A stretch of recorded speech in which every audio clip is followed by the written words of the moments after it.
जय गुरु जी संगत जी, शुक्राना गुरु जी। गुरु जी के चमत्कारों के भंडार चैनल पर आपका स्वागत है। चैनल को लाइक करें, सब्सक्राइब करें और शेयर करें। संगत जी, श्री शिव महापुराण पढ़ते हुए हम आज पढ़ने जा रहे हैं आगे के जो अध्याय, उनमें से हैं प्रमुख तौर पर तुलसी शाप वर्णन, हिरण्याक्ष वध, हिरण्याक्षुपवध, अंध की कथा इत्यादि। तो आज हम पढ़ने जा रहे हैं तुलसी शाप वर्णन। नारायण भगवान ने देव कार्य के लिए ब्राह्मण का वेश धारकर शंखचूड़ से कवच मांगा। फिर शंखचूड़ का रूप धारण कर उसकी पत्नी तुलसी के पास पहुँचे। तुलसी ने उन्हें अपना पति जान उन्हें सिंहासन पर बिठाकर चरणामत लिया, तांबूल देकर युद्ध का समाचार पूछा। तब विष्णु ने बताया कि हे प्रिय, ब्रह्मा जी के द्वारा हम दोनों में संधि हो गई है, अतः शिव जी लौट गए तथा मैं भी आ गया हूँ। फिर उन्होंने वृंदा के साथ रमण किया। भोग के समय तुलसी ने उन्हें अन्य पुरुष जाना तथा शाप देने को तैयार हुई। तब विष्णु शाप के भय से अपने रूप में प्रकट हुए।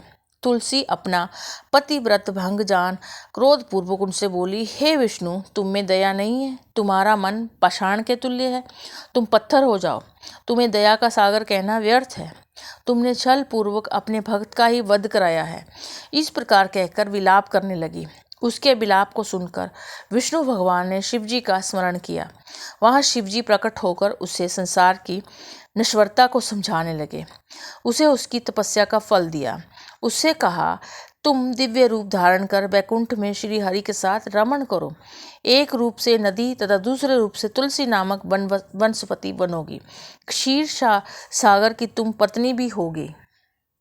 इस प्रकार तुलसी को समझा कर कहा कि तुम्हारे शाप से विष्णु भगवान भी शिला बनकर तुम्हारे गंडकी नदी के जल में रहेंगे। उस शिला को अनेक कीड़े काट काट कर चक्र के निशान बना देंगे। तब हम इसको शालिग्राम कहेंगे, मतलब इसको शालिग्राम कहा जाएगा। ऐसा कहकर शिवजी अंतर्ध्यान हो गए। तुलसी देह त्याग कर दिव्य रूप धारण कर विष्णु के साथ वैकुंठ को गई। फिर वह गंडकी नदी होकर बहने लगी। विष्णु जी उसके तट पर पत्थर हो गए। कीड़ों ने काट कर उन पर छिद्र कर दिए। वह पत्थर बड़े ही पुण्यदायक हुए। हिरण्याक्ष वध। एक समय भगवान शंकर पार्वती के साथ कैलाश से चलकर काशीपुरी में आए। काशी को अपनी राजधानी बनाकर भैरव नामक वीर को उसका रक्षक बनाया और सुखपूर्वक लीला करते हुए वहाँ निवास करने लगे। इसी प्रकार शिवजी मधुराचल पर भी पार्वती जी के साथ विहार करते रहे। विहार के समय एक बार पार्वती जी ने अपने कमल के समान सुंदर हाथों से भगवान शंकर जी के नेत्र बंद कर दिए। इससे संसार में महाअंधकार फैल गया। तब एक विकराल मुख वाला, क्रोध परायण, जटाधारी, कृष्ण वर्ण, बहुत से विकृत रोम वाला अंधा पुरुष उत्पन्न होते ही नाचने लगा। उसके दर्शन से गौरी को बहुत आश्चर्य हुआ। पार्वती ने महेश से पूछा कि हे नाथ, ये पुरुष कौन है? तब सृष्टिकर्ता शंकर जी हंसते हुए बोले, हे आर्य, ये तुम्हारा पुत्र ही है। ये अभी तुम्हारे द्वारा मेरे नेत्र बंद करने पर मेरे पसीने की बूंदों से उत्पन्न हुआ है। इसको तुमने ही रचा है, अतः तुम सखियों और गणों सहित बुद्धिपूर्वक इसकी रक्षा करो। तब पार्वती जी ने अनेक उपायों से उसकी रक्षा का विधान किया। उसी समय हिरण्याक्ष नामक दैत्य, जो पुत्र कामना से शंकर जी की आराधना करने में लगा हुआ था, शंकर जी उसके तप से प्रसन्न होकर उसे वर देने गए। उसने कहा, प्रभो, मेरे भाई के प्रहलाद आदि 5 पुत्र हैं, परंतु मेरे पुत्र नहीं है। शिवजी ने तथास्तु कहकर उसे वरदान दिया।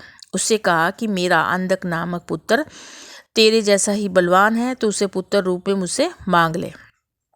तब उस दैत्य ने शिव और पार्वती जी को प्रसन्न कर प्रदक्षिणा की और उसे ही पुत्र रूप में प्राप्त किया। शिव जी वरदान देकर अंतर्ध्यान हो गए। हिरण्याक्ष उस पुत्र को प्राप्त कर देव, दानव, यक्ष, किन्नर सभी को जीतकर त्रिलोकी का राजा बन गया। देवता उससे पीड़ित होकर व्याकुल हो गए। उन्होंने यज्ञ स्वरूप 12 रूप वाले विष्णु जी की आराधना की। तब विष्णु जी ने अपनी कराल दाढ़ों से प्रहार करके निशाचरों को मार कर चक्र से हिरण्याक्ष का सिर काट दिया। इसके राज्य पर अंधक का अभिषेक किया।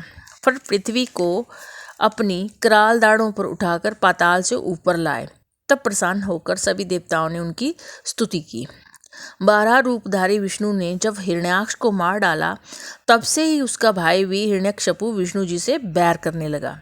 इसके बाद उसने मद्राचल की एक गुफा में जाकर एक पैर के अंगूठे से खड़े होकर ऊपर को भुजाएं उठाकर घोर तप किया। तो हिरण्याक्ष तप के तेज से व्याकुल होकर ब्रह्मा जी उसे वरदान देने गए। उसने वर मांगा कि मुझे कभी मृत्यु का भय न हो, मैं किसी अस्त्र शस्त्र, पाश, वज्र, सूखा, वृक्ष, पर्वत आदि से नहीं मरूं, जल अग्नि भी मुझे न मार सके, देवता, दैत्य, मुनि, सिद्ध, मनुष्य, पशु, कोई भी आपकी सृष्टि का जीव मुझे न मार सके, स्वर्ग में, पाताल में, बाहर भीतर, रात दिन में कभी ना मरूं। ब्रह्मा जी ने प्रसन्न होकर ऐसा ही होगा कहा। पुनः वह उठकर 40,000 वर्ष तक राज्य करने के लिए असुराधिपति बन गया। वे राज्य पाकर उन्मुख होकर त्रिलोकी को भस्म करने लगा। सभी त्राही त्राही करने लगे, सभी धर्मों का नाश करने लगा। तब इंद्रादिक देवता ब्रह्मा जी के साथ विष्णु के पास क्षीर सागर में गए, उनको अपना सारा दुख सुनाया। विष्णु जी ने उसके वध करने का आश्वासन दिया। तब वे नृसिंह रूप धारण करके उस दैत्य की नगरी में गए। वहाँ सभी राक्षसों का वध करके वे निर्द्वंद इधर उधर घूमने लगा। प्रहलाद ने उनकी बड़ी प्रशंसा की। पिता से कहा कि आप इनकी शरण में जाइए, परंतु वह उन नरसिंह से युद्ध करने लगा। बड़ा भयंकर युद्ध हुआ। नरसिंह के आगे उसकी एक न चली। नरसिंह ने उसे जंगाओं पर रखकर उसके मर्म स्थानों को नखों से विदीर्ण कर दिया। प्रहलाद को उसके राज्य पर अभिषेक किया। इस प्रकार रुद्र से अंधक का जन्म, हिरण्याकश्यप का वध, प्रहलाद की राज्य प्राप्ति आदि कथाएं तुमको सुनाई। अब आगे अंधक की कथा और सुनिए। एक समय बिहार में तत्पथ हिरण्याक्ष पुत्र अंधक से उसके भाइयों ने हंसी करते हुए कहा कि अब तुम्हारा राज्य से क्या प्रयोजन है। तुम्हारा पिता हिरण्याक्ष तो मूर्ख था, जिसने तुम्हारे जैसे नेत्रहीन विकृत रूप वाले पुत्र को शिवजी से प्राप्त किया। तुम राज्य पाने योग्य कता भी नहीं हो। भला कहीं दूसरे से उत्पन्न हुआ पुत्र भी राज्य का भागी हो सकता है। राज्य तो हम करेंगे, तुम्हारा अधिकार नहीं है। इसीलिए वह दुखी तथा दीन हुआ और रात्रि में उठकर घोर तप करने जंगल में चला गया। वहाँ उसने बड़ा भारी उग्र तप किया, परंतु उसका कोई फल नहीं हुआ। फिर वह अपना शरीर अग्नि में जलाना चाहता था। ये देखकर देवताओं को भय तथा आश्चर्य हुआ और वे ब्रह्मा जी के पास पहुँचे। तब ब्रह्मा जी ने उसे वरदान देने गए। उसने अजर अमरता मांगी और कहा कि मुझे मेरा राज्य मिल जाए, प्रहलाद आदि मेरे भाई भृत्य बन जाएं तथा मेरे नैनों में दिव्य ज्योति आ जाए। मैं किसी से भी ना मरूं, चाहे नारायण या स्वयं शंकर जी ही मुझे क्यों ना मारे। इस पर ब्रह्मा जी ने कहा, यह संभव नहीं होगा, तुम कोई दूसरा वरदान मांगो। फिर उसने कहा, अच्छा, अन्य सभी बातें तो मुझे मिले ही, परंतु शिव जी को छोड़कर मुझे अन्य कोई ना मार सके। ब्रह्मा जी ने तथास्तु कहा। तब तो वह घर आया, अपना राज्य प्राप्त किया। प्रहलाद आदि भी उसके भक्त हो गए। वह वैभव संपन्न हो करोड़ों वर्षों तक राज्य करता रहा। फिर वह दुष्ट संगति में पड़ गया, मंद अंध होकर वेद मार्ग छोड़ दिया। उसने पुत्रों, ब्राह्मणों, गुरु को त्याग कर दिया। एक समय वह मंदराचल पर गया, वहाँ एक महल बनाकर उसमें विहार करने लगा। तभी उसकी मंत्रियों ने बताया कि एक जटा झूठधारी पुरुष के पास सर्वांग सुंदर स्त्री है, उसे लेने तुम चलो। परंतु उसने स्वयं न जाकर मंत्रियों को भेजा। तब दुर्योधन, वैदव, हस्ती आदि मंत्री जटा झूठधारी शिव के पास पहुंचकर शिवजी का मजाक बनाने लगे तथा उनकी भार्या पार्वती जी को मांगने लगे। उनकी ये बात सुनकर शिवजी ने हंसकर कहा कि मैं तो योगी हूँ, सबका स्वामी हूँ और पाशुपत व्रत कर रहा हूँ। ये मेरी शक्ति सर्वसमर्थ है, उससे जो चाहो सो कहो और मांगो। तब ये सब वृतांत उन्होंने अंधक को सुनाया। अंधक क्रोधित हो उठा। उसके बाद वह अंधक क्रोध में पागल होकर मदिरा पान करके नेत्रों को घुमाता हुआ हाथी के समान गति से सेना के साथ शिवजी के पास युद्ध करने को चला। वहाँ शिव के वीरों ने गुफा का मार्ग बंद कर रखा था। शिव गणों से मार खाता हुआ वह अंधक कामाग्नि से दग्ध होकर आगे बढ़ा। शिव गणों ने उसे वीरों के साथ मारकर भगा दिया। उस समय भारी युद्ध हुआ। मांस चर्बी पीकर गीदड़ आनंद करने लगे। रुद्र की कीच मच गई। उन्होंने पार्वती से कहा, देखो इस संसार की क्या विलक्षण गति है। स्त्री के प्रसंग से कभी कभी अपनों से ही युद्ध करना पड़ता है। कहाँ तो मैं पशुपत व्रत पूर्ण करने आया था, कहाँ ये दूसरा व्रत करना पड़ रहा है। आओ कहीं दूसरे वन में चलें। ऐसा कहकर शंकर जी दूसरे वन में चले गए, परंतु पार्वती जी उसी वन में रह गई। वह शिव जी की प्रतीक्षा में मंदराचल पर ही स्थित रही। वीरक गण उनकी रक्षा करने में तत्पर रहा। उसी समय एकाकी गुफा में काम पीड़ित अंधक घुस गया। 505 रात दिन तक उसने खाना पीना निद्रा त्याग कर निरंतर युद्ध किया। शस्त्रों से भयानक युद्ध हुआ। वीरक को घेर लिया। तभी देवताओं की शक्तियां पार्वती जी के पास आकर बैठ गईं। उन वीर बेशधारी देवताओं की शक्तियों के द्वारा रणबेरी बजाई गई। उन वाद्यों को सुनकर वीरक सचेत होकर युद्ध करने लगा। तभी नारायणी, ब्राह्मी, गौरी, इंद्राणी देवियां आयुधों से युद्ध करने लगी। सबने वीरक को सेनापति बनाया और सखियों सहित पार्वती जी ने अपूर्व युद्ध किया। 1000 वर्ष बाद भी शंकर जी भी वहां आ गए। फिर उस दैत्य ने शंकर के पास संदेश भेजकर पार्वती जी की मांग की। शंकर जी ने अत्यंत क्रोध करके दूत को समझाकर युद्ध का संदेश दिया। तब महाबली गिल नामक राक्षस को आगे करके वह अंधक शिवजी से लड़ने आया। उसने गुफा पर वज्र का प्रहार करके पार्वती जी पर वज्र का प्रहार किया। सेना ने शंकर जी की गुफा को तोड़ डाला।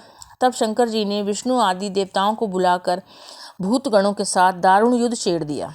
इस युद्ध में विदस नामक दैत्य के पेट में ब्रह्मा, विष्णु, इंद्र, सूर्य, चंद्रमा आदि समस्त देवता चले गए। केवल एक वीरक नाम का गण शेष रह गया। शंकर जी ने तब सामदेव का गान किया। फिर सूर्य के समान अपने प्रकाशित शरीर से अट्टहास किया। इस बीच वह दैत्य नंदी को भी निगल गया। तब तो शिव महाक्रोध करके युद्ध में आए।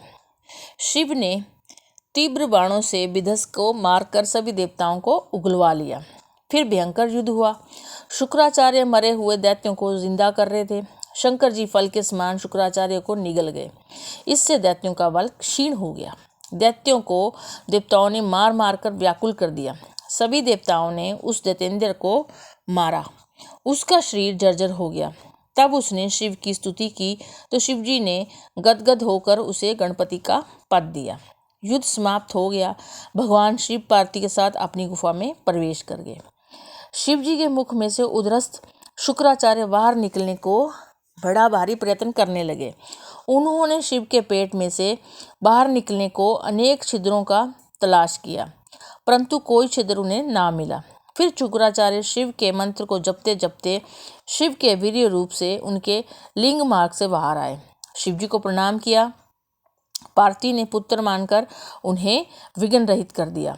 शुक्राचार्य को देख दया सागर शिव जी बोले, हे भृगुपुत्र, तुम जिस प्रकार मेरे लिंग द्वारा मेरे शुक्र होकर निकले हो, इस कर्म से तुम्हारा नाम शुक्राचार्य होगा। शुक्राचार्य ने मृत संजीवनी विद्या को कैसे प्राप्त किया था, वह कथा सुनो।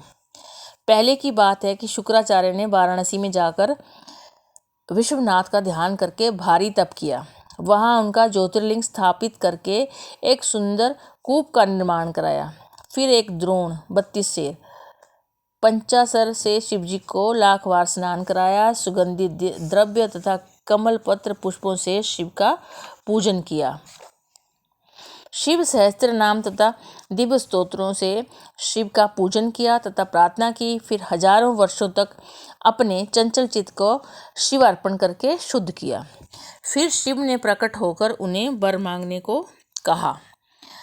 शुक्र जी ने पुलकित हो शिव को प्रणाम किया। अंजलि बांधकर शिव जी की स्तुति की तो शिव जी ने वरदान में मृत संजीवनी विद्या दी, जिसके द्वारा तुम मरे हुए प्राणियों को पुनः जीवित कर दोगे। इस सत्येश्वरी विद्या के प्रभाव से तुम जो इच्छा करोगे वे सभी कार्य पूर्ण होंगे। तुम मेरे प्रभाव से सूर्य से भी ऊपर विलंब तारा बनकर चमकोगे। तुम्हारे उदय होने पर सभी विवाह आदि मांगलिक कार्य होंगे। इस प्रकार वर देकर शिव जी उस पार्थिव लिंग में ही लय हो गए। इस प्रकार शिव जी से शुक्र जी को मृत संजीवनी विद्या मिली थी। तो संगत जी, आज इसी के साथ हम अपना अध्याय समाप्त करते हैं। कल फिर मिलेंगे इसी कामना के साथ। जय गुरु जी।